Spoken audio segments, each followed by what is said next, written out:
au-dessus, c'est plus facile pour moi expliquer. Bon, vous avez toujours un brut de pose. Alors, il est mouillé avec ou légèrement au boyau, mais ça il faut faire attention quand même. Bien en pulvérisateur, c'est encore ce qui est le plus simple et à la portée de tous. Alors un seau d'eau, un champ mousse tout à fait normal comme on voit dans les magasins de Brico. Maintenant on va le talocher. Pour terminer ça, donc hier on a vu, on passe là, on met à la plâtresse, ou bien à la projeter, ou comme vous voulez, avec vos mains, il n'y a pas de problème. Et donc, après on passe au couteau. Mais il y a toujours des lèvres. Hein, vous pouvez passer au couteau. C'est pas à gratter comme on gratte du plafonnage, c'est rattraper petit à petit. Rattraper le plus gros des défauts. On va dire avec la plâtresse, on fait plein de lignes et tout ça, donc ben, on rattrape. Ça resserre déjà un petit peu le produit aussi. Si vous mettez une motte de terre au mur, quand vous la prenez, vous faites ça, elle va s'émietter. Bon. Si vous mettez une motte de terre au mur, que vous l'appuyez avec votre main, ou avec un morceau de bois, ou avec une plâtresse, tout ça, que vous avez humidifié votre mur avant, bon, avant de la lisser, vous la talochez, vous la lissez, là, vous allez déjà avoir des problèmes. Les copains qui sont venus, et ils m'ont dit, oui, mais, hein, est-ce que tu crois que ça devient? Bien sûr que ça devient mieux. Bien sûr, quand ils sont venus, je commençais, donc, les murs étaient encore mouillés, tout ça, donc on rentre. Une semaine après, on rentrait toujours dedans. Puis ils sont venus avant que je commence à faire les couleurs, et là, la couche de fond, le torchis de base est sec. Et là, c'est aussi dur qu'un cimentage. Et lui n'a pas été resserré. Il a été resserré simplement avec une taloche, comme vous voyez pour cimenter, vous voyez avec les plus losanges à l'intérieur, une taloche noire, qui a été talochée plus ou moins pour aussi égaliser les plus gros défauts qu'il y avait, tout ça. Mais ça devient dur, extrêmement dur. Donc, le mur a été humidifié. Alors, vous avez votre taloche et vous avez ce style de plâtresse. Ce style de plâtresse, vous avez des vertes qui sont très souples. Voilà, celle-ci, très très souple. Et vous avez la bleue qui est beaucoup plus rigide. Moi, je la passe avec la bleue, la verte me sert aussi, mais en général, je passe avec la bleue. Vous allez voir, c'est tout ce qu'il vous faut. Bon, les taloches en plastique comme ça, pourquoi en plastique? Si vous prenez une grande façade comme ceci, ça ne va pas. Ça, c'est beaucoup trop rigide, vous allez arracher. Ça va pour le talocher. Faire une finition talochée avec ceci, oui. Talocher lisse, oui. Mais pas une finition lissée. Donc, j'emploie ceci. Premièrement, c'est beaucoup plus petit, c'est beaucoup plus maniable. La forme fait aussi que les petits trous, c'est y aller. Vous pouvez découper avec, donc c'est impeccable. Donc maintenant, on va le talocher. C'est tout ce qu'il faut. Hein. Un seau d'eau, un pulvérisateur ou un boyau d'eau, mais pas trop au boyau d'eau, hein, parce que faites attention quand même que ça ne coule pas. Donc pulvérisateur, une taloche, un seau d'eau, et voilà, il n'y a plus de cas.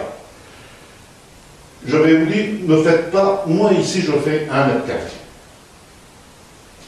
Alors, je vais vous montrer, vous, si vous le faites vous-même, ce que vous devez faire, c'est pas essayer avec 1 mètre carré, ça sert strictement à rien, vous allez recommencer. Donc, prenez votre taloche, elle baigne dans l'eau, et vous talochez. Sur ce qu'il y a là, c'est rien. Un léger coup d'éponge après. Voilà. Bon, ici, on peut faire, vous mouillez pas votre taloche, et pour vous, pour ceux qui veulent le faire demain, c'est terminé. Vous avez taloché 50 cm², vous préparez de vous aurez un bon résultat. Voilà. On passe. Alors, je vais vous expliquer. En plafonnage, avec les produits monocouches, que fait-on? Quand on a taloché la première fois, on met déjà avec un manche ouvert la plâtre. C'est-à-dire que, vous voyez, voilà, en plâtonnage, qu'est-ce que vous faites? Votre inclinaison de plâtresse est presque 45 degrés, entre 40 et 45 degrés pour la première fois. Vous remettez, vous passez, vous remettez. Puis vous fermez un peu plus. Ici, votre plâtresse, elle est quasiment à plat. Voilà, il y a le truc de mettre votre doigt derrière, voilà. Même pas, le petit doigt. Voilà. Quand ça c'est fait, on passera après dans 1 heure ou 2. Et là, on va faire simplement ceci avec cette plâtresse-ci. Parce que, quand on regarde comme ça, il y a encore comme un petit crépitisme. Qu'est-ce qu'on va faire? Quand il va durcir un petit peu, d'ici 1 heure, 2 heures, même en fin de journée, bon, ici il est bientôt midi, donc à 4 heures, il y a encore temps, c'est pas un problème. Qu'est-ce qu'on va faire? La plâtresse à plat, sans appuyer. Simplement faire ceci. Dans tous les sens, à plat. Voilà. À plat. Dans tous les sens, comme ceci. Voilà. Même ici, je le lis. Vous voyez? Mais, premier, on polie. Donc, je vais me taire un petit peu, ça ira peut-être mieux. Et talocher un peu. Sur la taloche, il faut quand même appuyer.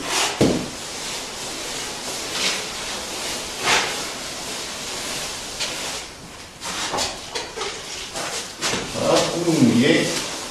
Vous repassez toujours un peu au taloche, comme ici, ouais, je suis descendu, j'ai démonté mon échafaudage. Vous repassez toujours 5-6 cm sur ce que vous avez fini. C'est pour la jonction. Comme ça, vous évitez les plis. Voilà. Bon, vous voyez, pas plus d'un mètre carré, ça sert à rien. Et vous passez à plat. Vous ouvrez un petit peu. Voilà, vous en avez. Maintenant, c'est parti, à plat. Voilà. Voilà. Voilà. C'est presque à plat. Et vous poussez. C'est pas difficile. Si votre plâtresse est trop ouverte, quand vous allez pousser, vous allez l'arracher. Je ne vais pas le faire parce que je n'ai pas envie de recommencer. Mais si vous ouvrez trop votre plâtresse et que vous poussez, vous allez arracher. Non, il faut pousser. Donc voilà. Si vous mettez votre doigt entre le mur et la plâtresse, vous allez avoir mal. Vous écrasez carrément. Voilà. Vous voyez, pour la coupe, on ouvre un peu, on a un peu de l'étang, et voilà.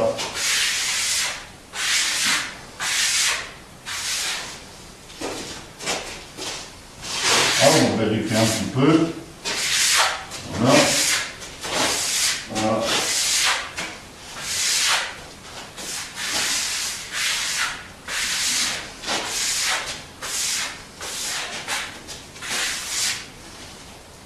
Vous voyez ici, ça c'est plus clair. À la limite, je vais le passer maintenant. Mais je pouvais attendre tantôt et ils vont partir. Maintenant, regardez. Oh merde! Pardon. Un coup, c'est rien. Il y aura encore un petit peu à faire dire. Voilà. Ou sinon, on va pas la en général, on met fait rien. Bon, qu'est-ce qu'il y a? Il y a toujours. Voilà, vous grattez légèrement, voilà. Vous mettez dans votre trou, hop là, faites un petit geste. Votre trou est bouché. Terminé. Votre trou est bouché. Maintenant, un truc comme ça, que ce soit fait d'hier, ou que ce soit fait d'ici il y a un mois, toujours pas le problème. Bon, ce qu'il vous faut, c'est toujours garder, quand vous avez fini votre truc, c'est un sac. Si vous avez mis 7 couleurs, un sac de 7 couleurs, ou un demi-sac. Bon, un trou, mais 3, 4 mois, 1 an après, c'est pas un problème. On refait un petit peu une poignée, on l'humidifie un petit peu, on met dans le trou, on pousse, avec ça tombe de sa main, hein, voilà. On passe un petit peu, on attend. Le lendemain, de toute façon le reste il est vu, hein, ou en fin de journée ou le lendemain, vous prenez une éponge, une bête éponge. Ah, pas besoin d'aller chercher une talon, prenez une éponge comme ceci, vous la trempez dans l'eau, vous mouillez, vous talochez,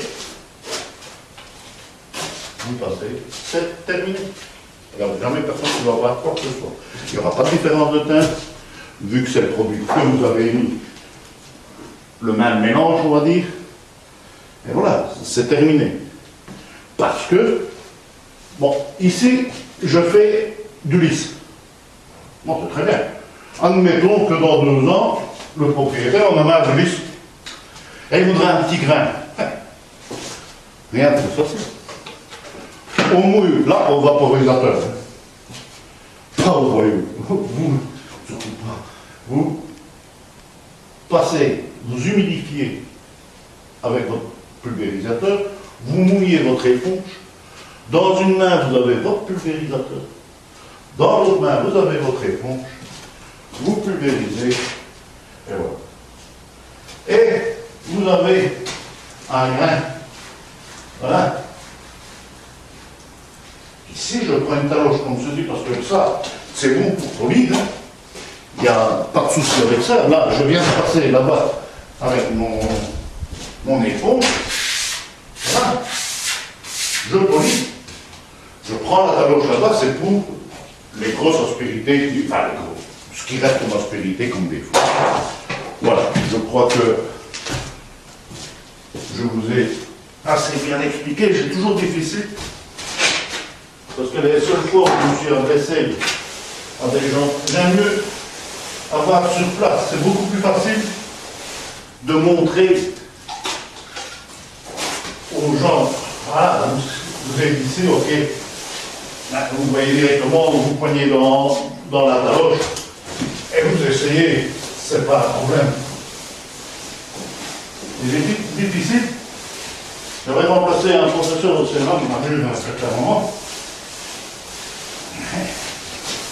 Mais là, je m'adressais quand même à des gens, j'avais pas des bleus dedans, c'est-à-dire j'avais des apprentis façonneurs de 3e année, donc ils savaient. J'ai toujours très difficile à expliquer quelque chose qui me paraît simple à moi et qui peut paraître compliqué à des gens, alors que moi je me dis c'est facile. C'est vrai que c'est facile. Il ne faut pas trop réfléchir.